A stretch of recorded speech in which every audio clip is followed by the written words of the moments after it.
안녕하세요. 정신과 의사 박서입니다. 여러분 다들 잘 지내고 계신가요? 제가 지난번에 어떤 유튜브를 보다가 우리 그 에스더라고 하는 가정의학과 선생님 유명하신 분 있잖아요. 그분이 너무 용기 있게 이렇게 고백하시는 거를 봤어요, 우연히. 그분도 우울증으로 이제 대학병원에서 정기 경련 치료를 받은 적이 있다라고 하시더라고요. 실제로 굉장히 안전하면서도 효과적인 방법인데 막 옛날에 영화 같은 거 보면은 막 강제로 막 정신과 환자 붙잡아두고 막 전기 막 이렇게 지지고 막 경련하고 이런 게 너무 끔찍하게 자꾸 묘사가 되니까 막 편견을 갖고 보게 되는 것 같아요. 이건 말 그대로 우리 두피에 이제 전기 자극을 줘서 일시적으로 우리 뭐 이렇게 컴퓨터 재부팅 하듯이 한번 이제 뇌파를 쫙 활성화시킵니다. 그래서 동시에 뇌파가 활성화되면은 우리가 경련이 일어나게 되거든요. 이런 이제 치료 방법이에요. 그래서 이거는 임산부에게도 적용할 수 있는 굉장히 안전한 치료법이고, 다른 약물을 먹어도 효과가 없을 때, 그다음에 아주 막 자살에 대해서 생각을 많이 하고 자살의 위험도가 높은 경우, 그리고 약을 먹을 수 없는 상황, 뭐 너무 고령의 사람 이런 분들께 이제 유용하게 사용될 수 있는 치료법이에요. 예전에는 이제 수면 마취 없이 그냥 바로 이렇게 치료를 했는데, 요즘엔 대부분 다 수면 마취를 하기 때문에 우리 뭐 내시경 받을 때 생각 안 나듯이 이 치료 처치하는 그 상황은 거의 생각이 나지 않습니다. 저도 실제로 요거를 전공의 때 많이 치료를 해봤어요. 근데 진짜 굉장히 드라마틱하게 좋아지더라고요. 근데 이거 한 가지 이제 금기사항은 딱 한 개가 있는데, 요걸 하는 순간 뇌 그 혈류가 확 돌면서 뇌 압력이 높아지거든요. 그래서 되뇌 속에 종양이 있는 경우에는 금기고 나머지는 조심해서 다 할 수 있는 방법이에요. 그런데 ECT를 딱 한 번 했다고 해가지고 바로 또 완치다 이런 건 아니고요. 이게 좀 재발을 잘 할 수 있기 때문에 유지 치료가 반드시 필요해서 ECT를 하고 나서 약물 치료를 계속 꾸준하게 한다든지, 아니면 ECT 자체를 주 1회나 한 달에 한 번 정도 꾸준하게 유지 치료를 해 주셔야 됩니다.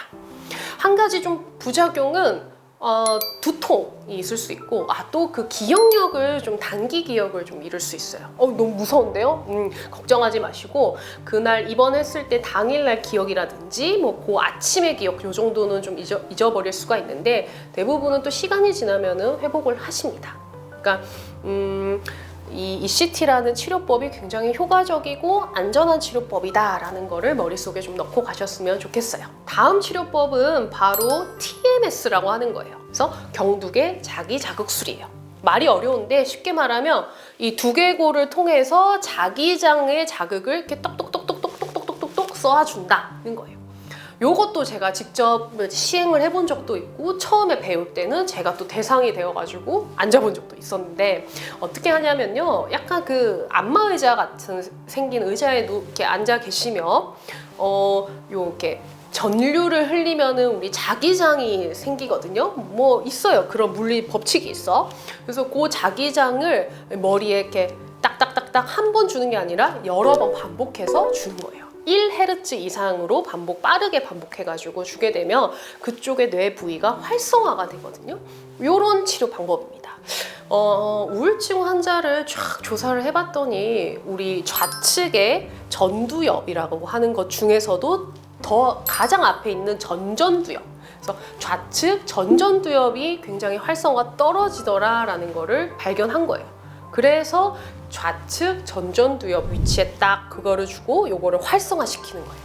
약간 막 많이 아프지도 않은데 이렇게 약간 꿀밤을 살짝 맞는 정도? 요 정도의 좀 느낌이 좀 있고, 이렇게 이제 누운 상태에서 한 20분 정도 받으시면 됩니다. 근데 한 번만 하는 건 아니고요. 최소한 10회에서 15회 이상은 해야지 효과가 있어요. 이거는 요즘에 이제 가까운 정신건강의학과 이제 의원에 가셔도 많이 구비가 되어 있습니다.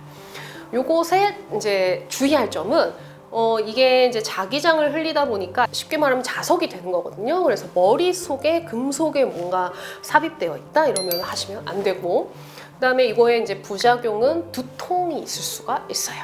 근데 이것도 이제 뭐 이런 타이레놀 같은 거를 좀 먹는다든지 아니면 시간이 지나면은 대부분 좋아지게 됩니다. 자, 마지막 치료법입니다. 이거는 2020년 11월에야 도입된 굉장히 따끈따끈한 신식 치료법인데요. 바로 S케타민 스프라바토 나잘 스프레이라고 하는 건데 S케타민이 좀 생소하신 분들이 있을 텐데요. 이거는 이제 케타민이라고 들어보셨을까요? 요거에 이제 조금 사촌, 형제격이에요. 사실 이거는 마약류에 속하는 마약성 의약품이에요. 이게 이제 전신마취제로 처음에 개발이 됐던 게 정맥 주사를 쫙 해보니까 뭔가 마취가 되는 동안에 갑자기 기분이 막 너무 좋아지는 거야. 너무 좋고 막 흥분되고, 근데 문제는 막 환각이 생기고 망상이 생기고 해리라고 해서 약간 이제 현실 감각이 떨어지고 내가 아닌 것 같은 막 이런 이상한 정신 증상을 일으키는 거예요. 기분은 좋아지는데 이런 부작용이 너무 심하니까 이거는 이제 쓸 수가 없다 이렇게 생각하고 있었죠. 게다가 이게 약간 막 기분이 좋아지면서 순간적으로 좀 나중에 기억을 못 하기도 하거든요. 그래서 그 나쁜 사람들이 클럽 이런 데서 이렇게 성범죄를 사용하기 위해서 이렇게 쓰는 그런 마약이기도 했습니다. 케타민이. 근데 이걸 쓸 수가 없잖아. 그래서 이걸 안전하게 부작용은 줄이고 중독성이 없으면서도 어떻게 하면은 좀 우울증 효과가 있을까라고 만든 게 바로 S케타민이에요. 거울 이성질체라고 하는 거거든요. S. 요애를 이제 정맥으로 하면 또 이게 좀 위험할 수 있으니까 간단하게 이게 안전하게 좀 코로 이렇게 촥촥 뿌리는 걸로 만들었습니다. 이거의 장점은 무엇보다도 빠르게 효과가 나타난다는 거예요. 그래서 아까 우리 항우울제는 3주에서 5주 정도 기다려야 되고 또 부작용들도 다양하게 좀 있을 수 있는데 이거는 그 항우울제와는 기전이 또 좀 달라가지고 그거 먹었는데도 효과가 없는 사람들이 좀 빠르게 이렇게 좋아지는 이런 장점이 있어서 그 2가지 이상의 항우울제를 복용했는데도 전혀 효과가 없거나 그리고 갑자기 막 자살 사고 이런 이제 자살을 할 위험이 높은 그다음에 18세 이상의 성인에만 사용할 수 있습니다. 이게 한 통이 28mg이 들어있는데 보통 치료 용량은 56mg거든요. 그러니까 2통을 한번 할 때 쓰는 거고 이 통 하나를 왼쪽 오른쪽 이렇게 뿌리면은 되는 건데 이 한 통에 얼마인 줄 아세요? 지금 한 40만 원 정도 합니다. 너무 비싸요. 이거를 첫 달에는 일주일에 2번, 그 다음에 2번째 달에는 일주일에 1번, 그 다음에 3번째 달부터는 격주마다 하는데 이것만 해도 한 달에 막 돈이 많이 들죠. 그래서 이거는 비용이 가장 큰 문제예요. 이게 많이 이제 부작용을 줄였지만 그래도 간혹 요거를 분무하고 나서 조금 해리 증상, 약간 막 이렇게 현실 감각이 떨어지는 이런 증상들이 나타나기도 해서 보통 분무 후에 이제 2시간 정도는 병원에서 경과를 좀 지켜봐야 합니다.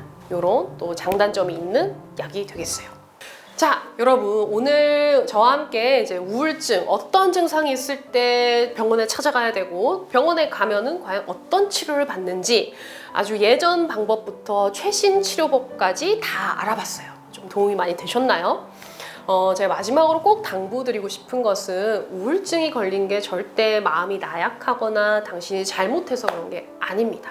당당하게 치료를 받으시고 적극적으로 진료 받으셔서 그냥 건강하고 좀 더 즐겁고 행복한 삶을 사셨으면 좋겠어요. 그러면 저는 다음 이 시간에도 건강하고 유익한 내용으로 여러분들을 찾아오겠습니다. 안녕히 계세요.